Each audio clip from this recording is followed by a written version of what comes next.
Hey everyone, welcome back to Miniature Painting 101, a series of videos where I teach you all about painting miniatures from start to finish and everything in between.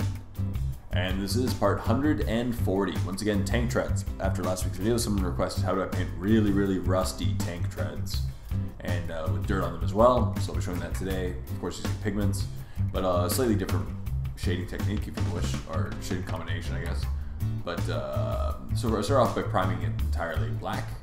And as always, as I said, because I like to prime black, I like metallics over a black primer. And then I started off by hitting the entire tread with a solid coat of lead Belcher. Of course, using a large brush because it's good to just save some time. You get a nice solid coat before proceeding to any shading. As you see, I'm just going to work my way around the miniature. I am, of course, using gloves just to prevent my hands from getting really dirty, as well as from smudging the paint with fingerprints. 2 for 1, I guess, and this is working my way around the treads carefully, making sure to paint on the treads and get a nice solid coat of lead Belcher.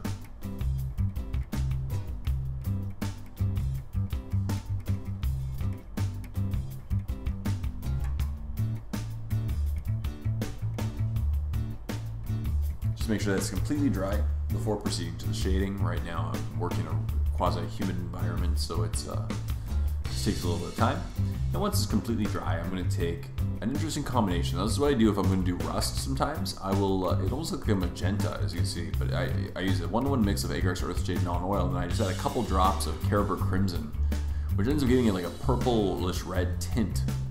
And it's great for it's great for if you want to do a little dirty of a tread as well. Otherwise, I just recommend my 1-to-1 mix of Agrax Earthshade and non-oil. But as I just want to show you a slightly different tinting that you can use with by adding a little bit of Carroburg Crimson into the mix. And then we're going to use this. I'm just applying a really nice heavy coat over all the treads, and this will dull it down significantly and age it as well. And then we're going to just once again, I'm just going to finish it up and make sure it's completely covered before proceeding to the next step. Now, obviously, we have plenty of time to dry, and if you're unhappy with the depth of color, feel free to do a second shading after the first. Usually 1 is enough, and as you can see, it really does tone it down after it's dry.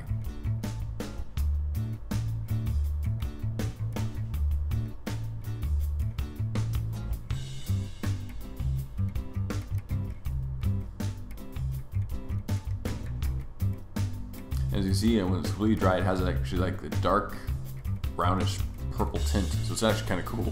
Actually, I said it's one of the fun mixes I like to use with shades. And now I'm just gonna do a quick dry brush with Iron Breaker just to build up some texture on it and to as I said, bring up a little bit of the raised surfaces, give it some definition. Or once again, we're going to muddy it up. But as I said, the request was a very rusty tread.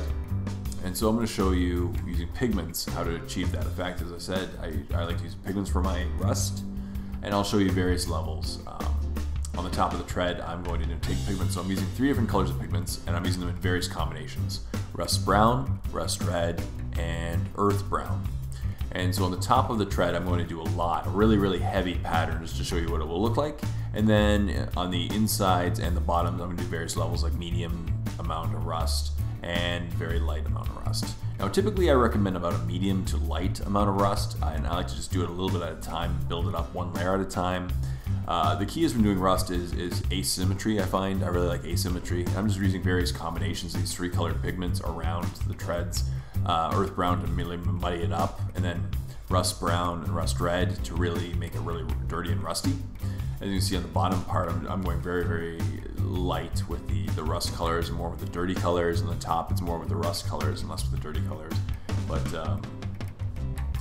yeah, as I said, I just use various combinations, and just that way, it's asymmetry that I find that really makes it realistic, because rust doesn't tend to, to grow in a symmetric pattern. So I'm just adding these pigments onto all over the treads in various combinations, and you'll see how they turn out in the end with various amounts of pigment.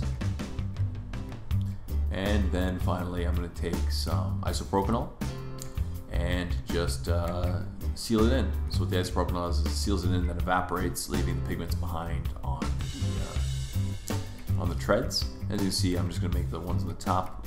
I'm intentionally just putting a lot of pigment on the top part, and then adding the isopropanol on top of it, constantly wiping off the excess off my brush after I'm done applying it, and then applying the isopropanol all over the treads.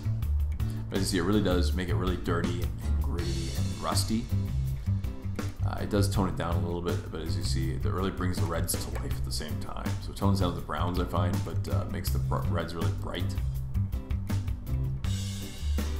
You see the bottom of the treads is much lighter. Inside the treads is like a medium on most of them, and the top of the treads would be a really heavy amount of rust. And you can see each one, see which one you prefer, and do it accordingly. Then, of course, give it tons of time to evaporate. Now, I did seal it before applying the pigments. I should mention that I applied 2 coats of a satin varnish. That way it's nice and protected before applying the pigments. And that's it. And here's what the treads look like when they're completely done. As you can see, the top of the treads are really heavy rusting in case you really want that. Bottom of the treads really light, and then inside the treads is about a medium. That's what I really like to do. I like to have it start to really look like it's building up, but not overwhelming the treads. But choose whichever one that you prefer. I really prefer pigments, and the really cool thing is, I said, you're using that Kerber Crimson inside the shading. Just add another tone. It really works. And that's it. So thank you as always for watching this episode of Miniature Painting 101. I really hope you enjoyed it and learned a bit about using pigments to make tire tracks look dirty and rusty. Stay tuned for next week's episode, part 141, which is just around the corner. Leave comments in the comment section down below what you want to see in future videos. I'll do my best to make sure every suggestion happens. So thank you as always. Until next time, this is Jay saying, happy painting, everyone.